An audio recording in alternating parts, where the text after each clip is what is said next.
Welcome back to the Boilermaker Breakdown. I'm your host, Matthew Stout. Ahead, the women's basketball team continues to roll as the postseason approaches, and a bit of history is made on the softball diamond. But first, a champion is crowned at the Big Ten Women's Swimming and Diving Championships. Senior diver Casey Matthews won the Big Ten title last week in the 1-meter springboard and placed second in the 3-meter. The effort landed Matthews co-diver of the championship's honors. It was a great week overall for the divers as 4 individuals placed in the top 15 of each of the springboard events, while Mackenzie Tweardy finished third in the platform. The great team showing earned Adam Soldati Big Ten Diving Coach of the Year honors. Overall, the swimming and diving team finished in 7th place in the championships, and they now await notification of NCAA championship bids. We're here with Purdue senior diver Casey Matthews, and Casey, you just won the Big Ten championship in the 1-meter, finished second in the 3-meter. What was your championship experience like for you?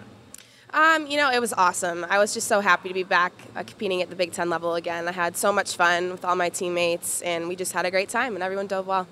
Last year you won the national championship in the 3-meter, but you hadn't had a Big Ten championship yet, so how, relieving is that to, win the conference?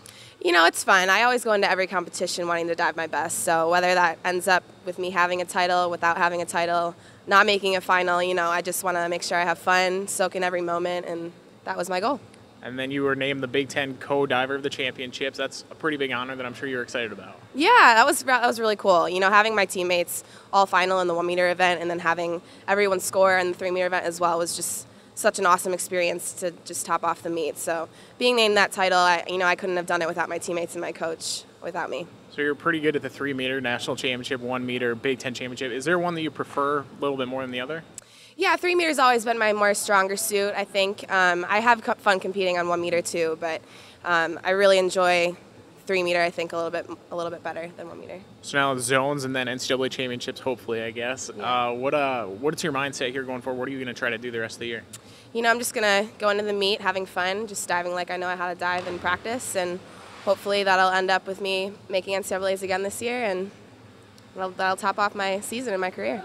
I appreciate your time. Congratulations on your Big Ten championship, and we'll look forward to seeing how you do at NCAAs. Thank you very much. Meanwhile, over at Mackey Arena, the women's basketball team continues its hot streak with 2 more wins last week.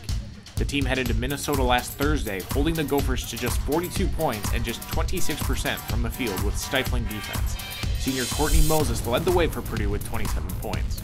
She passed head coach Sharon Versip and former All-American Camille Cooper on the all-time scoring list and now sits in 11th place in the record book.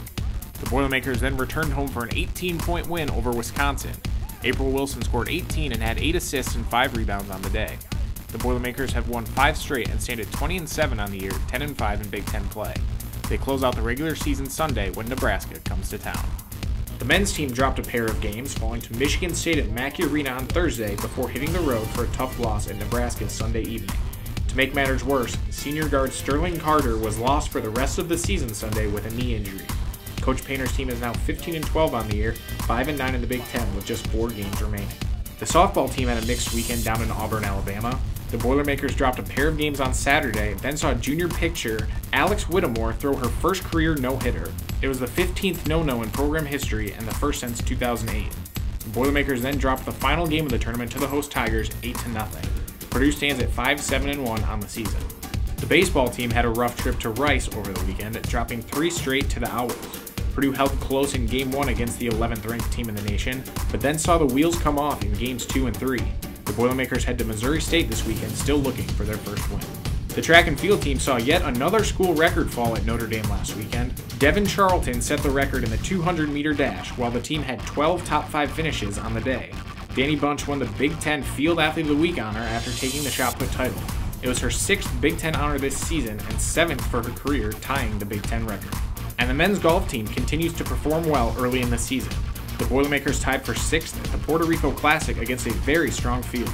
Purdue finished even with 10th-ranked Oklahoma and ahead of number 25 SMU. Adam Schenk finished tied for 3rd, shooting 11 under for the tournament. The Big Ten Conference is celebrating the 100th year of the Big Ten Medal of Honor, recognizing excellence in both academic and athletic achievement.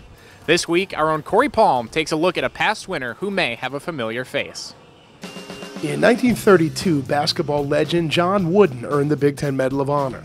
A 3-time All-American and National Player of the Year, Wooden led the Boilermakers to the national title his senior year, while also earning his degree in English.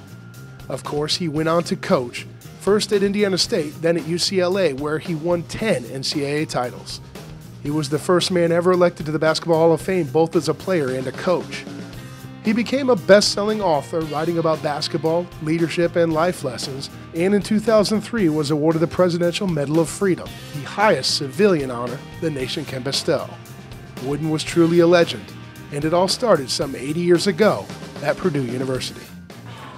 That does it for this week's breakdown. Don't forget to check PurdueSports.com throughout the week for all the latest. Until next week, don't forget to join us for all the results. Boiler up!